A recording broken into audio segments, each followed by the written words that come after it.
Hallelujah. भजन संहिता 33 अध्याय का 6 वचन में लिखा है, आकाश मंडल यहोवा के वचन से। आकाश मंडल जो इतना बड़ा आकाश मंडल आप देख रहे हो, ये यहोवा के वचन से बना है। कैसा बना है? यहोवा के वचन से। हाँ, यहोवा के वचन से उसने बोला, आकाश मंडल बन गया। अरे हम ऐसे वैसे परमेश्वर की आराधना नहीं कर रहे, ऐरा गैरा नत्थु खैरा का। हम लोग उस परमेश्वर की आराधना कर रहे हैं जिसने आकाश को अपने शब्दों से बोला और हो गया। सोचो कितना पावरमैन परमेश्वर है। पूरी दुनिया का आकाश है या खाली भारत देश में आकाश है? पूरी दुनिया का। तो पूरी दुनिया का अगर आकाश है तो यहोवा परमेश्वर भी पूरी दुनिया का ही है ना, सिरजनहार। यस भैया। तो यहोवा परमेश्वर ने आकाश को अपने मुंह के शब्दों से बनाया है। ये आज आप अपने दिल में बिठा लो, अपने मन में बिठा लो, अपनी सोच में बिठा लो, अपनी विचारों में बिठा लो, और आप कहीं भी जाओ ये आप ध्यान में रखो, आकाश मंडल यहोवा के शब्द से बना है। उसने बोल के बनाया आकाश मंडल को। और आगे क्या लिखा है नीचे?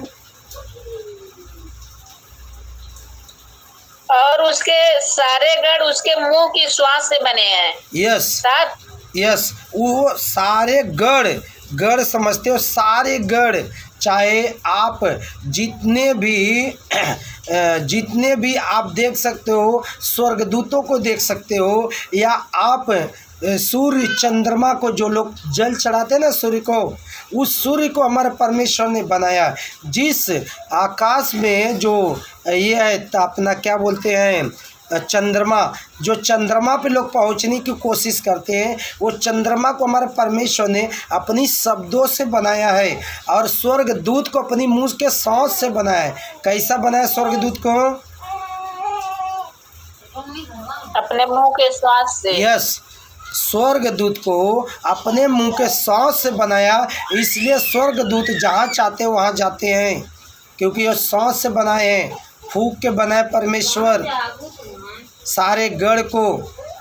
और जितने सूर्य चंद्रमा तारा ग्रहण दिख रहा है, ये अपनी शब्दों से बनाया है। उत्पत्ति पहले अध्याय 14 वचन पढ़ेंगे तो वहाँ पे लिखा है, परमेश्वर ने बोला उजियाला हो जा, तो हो गया। मतलब बड़ा रोशनी बनाया, 14 वचन में लिखा है, और छोटा रोशनी बनाया, तारा ग्रहण को भी बनाया, ताकि शीतल छाया में वो प्रकाश दे सके।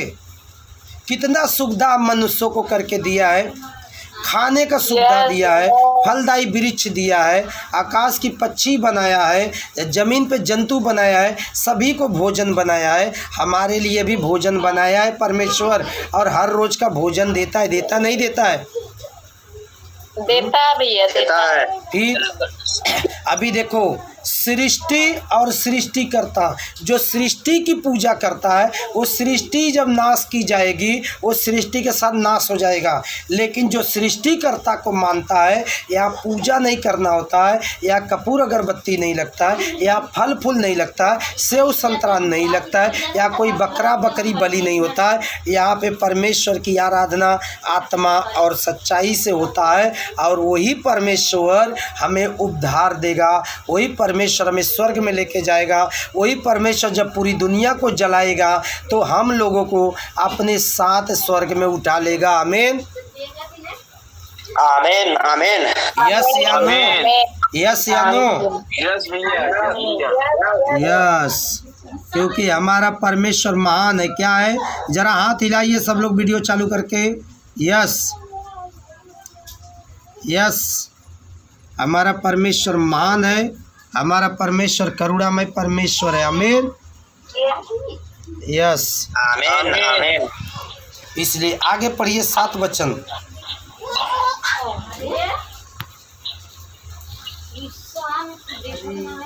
सात वचन।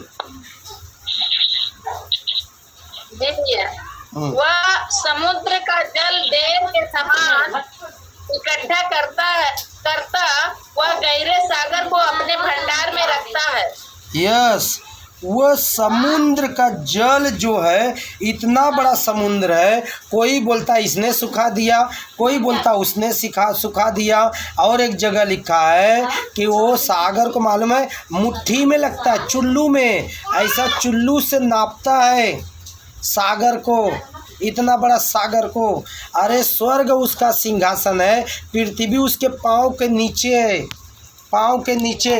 और पृथ्वी के नीचे जितना भी है सृष्टि के अंदर, सूर्य हो, चंद्रमा हो, तारा ग्रहण हो, जितने भी है, चाहे इंसान हो चाहे देवता हो, वो सभी उसके पैरों के नीचे। कहाँ है?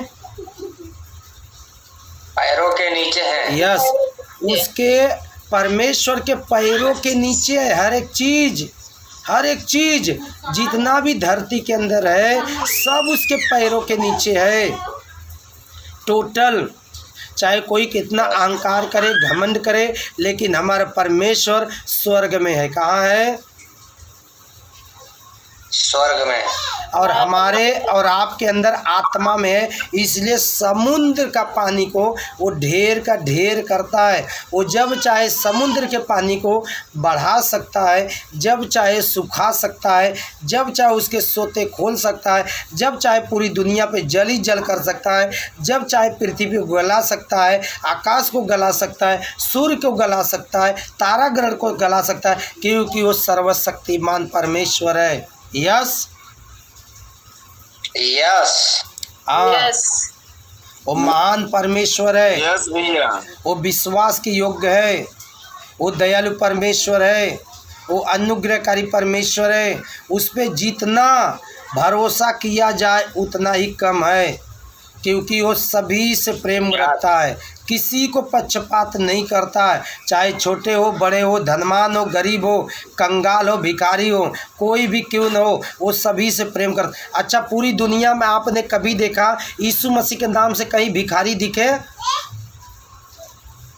नहीं भैया, कहीं नहीं दिखेगा। और दिखेंगे भी नहीं, क्योंकि हमारा परमेश्वर राजाओं के राजा और प्रभुओं का प्रभु है। प्रभु है। यीशु मसीह के नाम से कहीं भिखारी नहीं दिखेंगे आपको, क्योंकि जैसे यीशु का नाम लेता है वो व्यक्ति को परमेश्वर आज़ाद कर देता है, भिखारी वाली आत्मा से आज़ाद कर देता है। और बाकी जो भीख मांगते हैं उनके अंदर भिखारी वाली आत्मा होता है। कौन सा? भिखारी वाली आत्मा। हाँ। भीख मांगने वाली भिखारी वाली भैया। वो रहेंगे, वो पैसे वाले होते हैं, फिर भी वो भीख मांगते। क्यों मालूम है? उनको भिखारी वाली आत्मा है, उनके अंदर भीख मांगने वाली आत्मा है, उनके अंदर दुष्ट आत्मा है, इसीलिए ऐसे हैं। लेकिन यीशु मसीह किसी को भीख मांगने के लिए नहीं देता, वो बोलता है मेहनत करके खाओ, मेहनत करो। अगर तुम काम नहीं करता उस दिन खाना भी मत खाना। तुमको मैं भीख मांगने के लिए हाथ नहीं दिया, तुमको भीख मांगने के लिए पैर नहीं दिया, तुमको मेहनत करके कमा के खाने के लिए दिया है। Yes yes yes. इसीलिए हमारा परमेश्वर सारे पानी को, समुद्र जो इतना बड़ा है उसको ढेर का ढेर कर देता है। वो जब चाहे उसको लाल कर दे, जब चाहे वाइट कर दे, उसके हाथ में। उसने कहा ऊपर का जल आकाश बन जाए, बन गया, नीचे का जल इकट्ठा हो जाए, हो गया। और उसने समुद्र कहा, और सूखी भूमि को उसने पृथ्वी कहा। यहोवा परमेश्वर ने है। कितना महान परमेश्वर है, उसकी हम जितना आराधना करें कम है, उसकी जितना खुशी मनाए कम है, क्योंकि वो आनंदित मनाने के योग्य परमेश्वर है। यस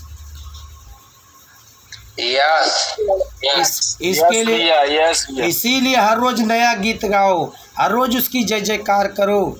दुनिया के किसी भी कोने में रहो, जय जयकार को। लोग आपको जलते रहेंगे, आपको रोकते रहेंगे। वो भिखारी को लोगों ने रोका, क्या भिखारी रुका? नहीं भैया, नहीं रुका। भिखारी चिल्लाते रहे, दाऊद के संतान मुझ पे दया कर, हे यीशु नासरी मुझ पे दया कर, हे परम प्रधान परमेश्वर के पुत्र मुझ पे दया कर। यीशु ने कहा ले आओ उसे मेरे पास। क्या चाहता है? बोला मैं देखना चाहता हूँ। ठीक है, जा देखने लग। हुआ कि नहीं हुआ? शब्दों के द्वारा फिर अरे उसको तलवार चलाने की ज़रूरत नहीं है, उसको बल्लम गड़ासा लेने की ज़रूरत नहीं है, उसको किसी चीज़ पे बैठने की ज़रूरत नहीं है। हालेलुया। सबकी सवारी अलग है। यीशु मसीह गधे पे बैठा। किस पे बैठा? गधे का बच्चा क्यों गधे बैठा? क्योंकि जिसको सारा संसार जो बुद्धिमान लोग हैं गधा समझते होंगे ना, वो प्रभु के नज़र में बुद्धिमान है, उस पर मेरे प्रभु की सवारी रहती है। आमीन आमीन आमीन। ऐसे परमेश्वर की हम आराधना करते हैं, ऐसे परमेश्वर की, क्योंकि वो महान परमेश्वर है, वो आराधना के योग्य परमेश्वर है, वो करुणामय परमेश्वर है। अगर राजा हिजकिया का 15 साल आयु बढ़ा दे सकता है तो आपका हमारा क्यों नहीं बढ़ा सकता है? बढ़ा सकता है, बढ़ाया भी है भैया। मेरी एक गवाही मैं उसको भी लास्ट में शेयर करूंगी। बढ़ाता है हमारा परमेश्वर, बढ़ाता भी है और लोगों के जीवन में आशीष भी करता है, बीमारी से भी छुड़ाता है, दुष्ट आत्मा से भी छुड़ाता है, करनी बंधन से छुड़ाता है। दुनिया चाहे जले या गले, लेकिन मैं प्रभु के साथ हूँ, प्रभु मेरे साथ है। Hallelujah hallelujah. यस, कितना महान परमेश्वर है। उस परमेश्वर के जितना भी धन्यवाद करे कम है। आमीन आमीन।